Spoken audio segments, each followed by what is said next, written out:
お前ら夜道に気をつけろ。どうも夜道ゆくです。今回はトライアンフさんのスピードツイン900をご紹介します。早速ですが、トライアンフって世界最古級のバイクブランドということは皆さん知ってましたか？これはちょっといろいろと諸説はあるんですけれども、創業自体は1855年から創業されていて、その頃は自転車とかを作っていてバイク自体は作っていなかったそうなんですけれども、その創業自体は1855年、これはホンダよりも約50年ほど古くから作られているということで、有名なバイクメーカーでございます。バイクを作ったのは少し後の話だとか、あとは一度倒産していますよだとか、いろいろとね話はあるんですけれども、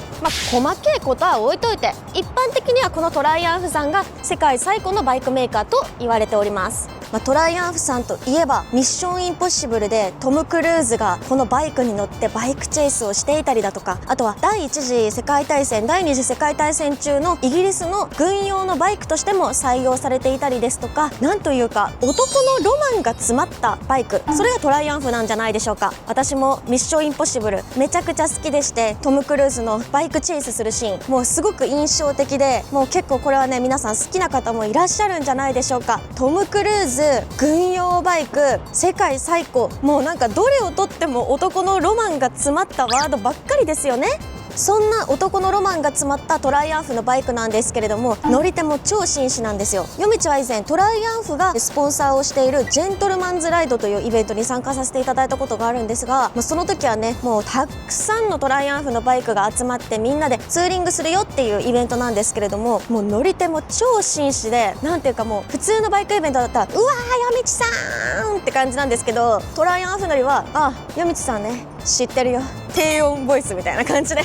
夜道さんね頑張ってるよね、いつも応援してるよみたいな感じで、なんか超イケボの殿方たちがたくさんいました。さあそんなスピードツインなんですけれども、旧名ストリートツインから名称も変わってよりキャラも明確になってきました。なんとなくやっぱり見た目はトライアンフらしいレトリーな感じですけれども、ただレトロかっこいいだけではない、走りもすごい極上品に作られているので、今日はその魅力を徹底的に解説していきたいと思います。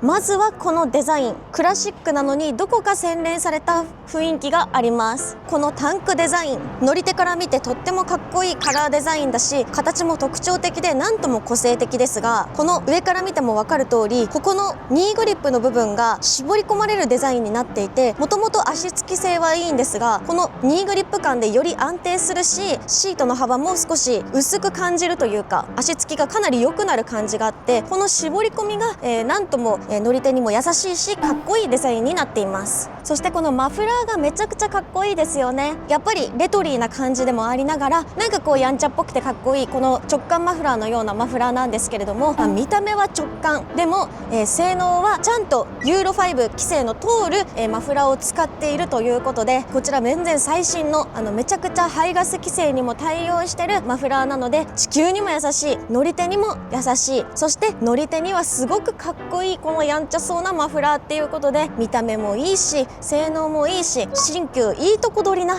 そんなマフラーとなっております。実はこのフレーム、皆さん大好きボンネビルシリーズと共通設計なんですが、スピードツイン900はホイールベースが短くキャスターも立ち気味なので、さらに軽快なハンドリングが期待できそうです。エンジンは 900cc の並列2気筒、最大トルクは80ニュートンメートル以上で、街乗りからワインディングまで余裕のある走りを楽しめます。続いて車体の重さについてです。一旦起こしてみます。車体の軽さとしては同クラスの排気量のバイクとしてはかなり軽めの217キロ。ちょっと217キロって聞くとうわ重たいなって思っちゃう初心者の方もいらっしゃると思うんですが、これは同クラスと比べるとかなり軽いんです。さすがに 900cc もあるので、初心者にも超おすすめできるよみたいな軽さではないんですけれども、でも同排気量同クラスのバイクと比べるとかなり軽いので、中型免許乗ってて大型取得しました、大型デビューしちゃいますとかいう方にはすっごくおすすめなバイクと言えます。それでいてベテランライダー大型にたくさん乗ってるよみたいな方が乗ってもすごくちょうどいい、乗ってて気持ちいいという風に感じられるバランスでちょうどいいんじゃないかなと思います。そして ABS やライディングモード、トラクションコントロールといった電子制御も充実。クラシックに見えて中身はめっちゃハイテクやん。さらに気になる足つきもチェックしてみましょう。このスピードツイン900は足つきがめちゃくちゃいいことで有名な大型バイクなんですよ。ということで起こしてみますね。よっこらしょ。もうめちゃくちゃ足がベタベタにつきます。ベタベタ、膝が曲がるってほどではないんですけれども、身長155センチの私でかかとまでしっかり両足つくぐらいに足つきがめちゃくちゃいいです。これシート高765ミリでとんでもない低い数値となっています。右足もしっかりと足がついております。かかとまでつくことって大型バイクではなかなかないので、これは本当に貴重だと思いますよ。さらに不安な方はシートをローシート純正アクセサリーで用意されているので、そちらを使うと約5ミリ低くすることができるので、そちらもぜひ心配な方は使ってみてはいかがでしょうか。例えばホンダの CB650R は 810mm、 川崎の Z900RS は 800mm なので、スピードツイン900はめちゃくちゃ低いシート高なのがわかると思います。決してね、ホンダさんとか川崎さんのバイクもシート高はすごく低く作られているんですよ。ですけれどもスピードツインがちょっと異常なくらいにシート高が低いので、本当に初心者さんや女性ユーザーさんにおすすめできる大型バイクと言えます。この車両重量 217kg という数値はこのクラスの排気量のバイクとしてはかなり軽い数値ではあるんですけれども、やっぱり初心者さんや女性ユーザーさんにとって200キロを超えるとちょっと乗りたくないなって思う方もいらっしゃるんじゃないでしょうか。そんなね数値 217kg という数字なんですけれども、このシート高の低さや重心の低さによってその 217kg という数字ほどの重さは全く感じない作りとなっているので、数字上だけ見るとねちょっとおっかないなって感じる方もいらっしゃるかもしれないんですけれども、この数字だけではない、実際に乗ってみて体感っていうのがやっぱり重要なので、乗ってみると意外とあれ私でもいけちゃうかもって思う方もいらっしゃると思うので、ぜひ実車またがってみてはいかがでしょうか。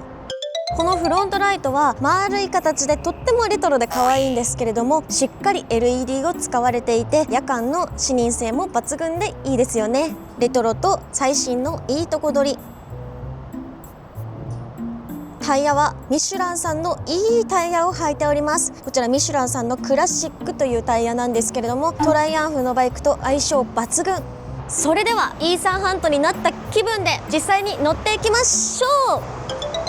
準備できましたか？準備できました。今回はしっかりフルフェイス。かっこいい。かっこいいですよねこれ。新井さんに作っていただきました。ありがとうございます。これ中身私の頭に合わせてオーダーされてるんですよ。あ、そうなの？そう。すごいじゃん。じゃあオーダーメイドだ。セミオーダーメイド。セミオーダーメイド。わかんないですけど、デザイン自体はもともとあるものね、中をってことか。そういうのあるんだね。新井さんありがとうございます。行ってきます。気をつけてね。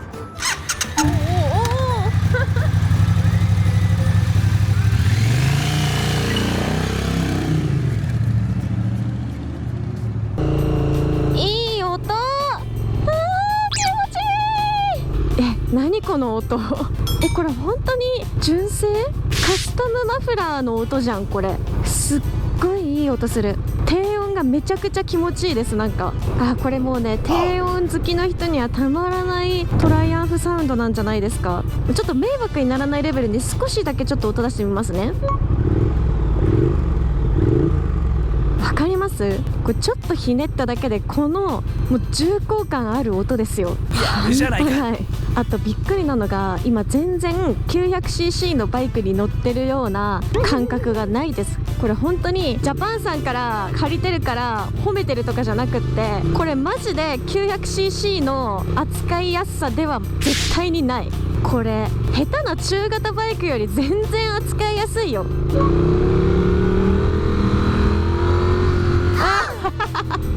本当にどこの音とっても本当に一級品に気持ちいい。このカーブのこのさ気持ちよさ伝わるかな。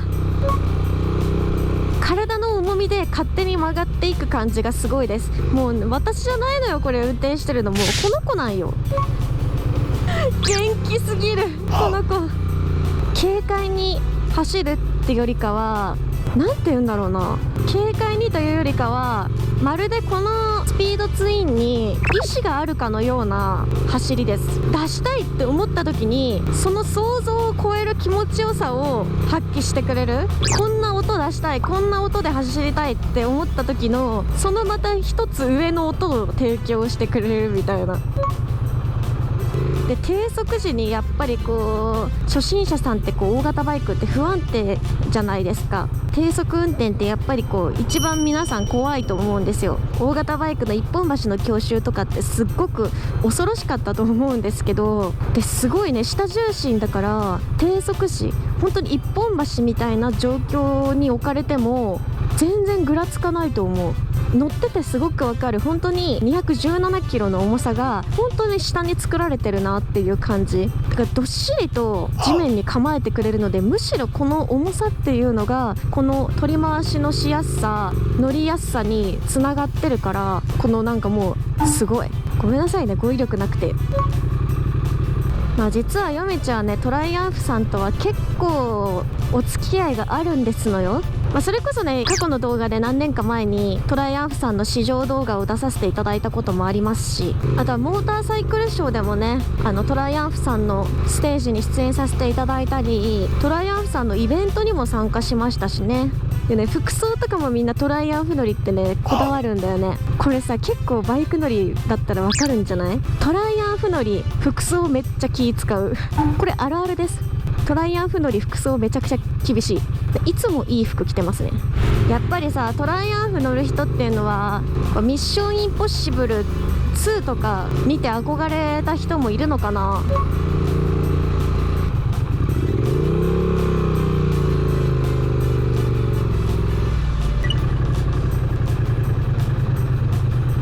おかえりなさい。帰ってきました。わーい、どうでした？めっちゃいい音。音聞こえてました？なんか帰ってきたのは分かった。すごいいい音もう低音ボイスでなんかもうトライアンフがもう本当にいいバイクでしょお嬢ちゃんみたいな感じでもうなんか言われてるかのような、よくわかんないけど寄り添ってくれてた。そういいでしょこの音、俺いい音なんだよねみたいな感じでこうずっとこう言われてるような。ダンディーだ。そうダンディーなの。めちゃくちゃいいバイクでした。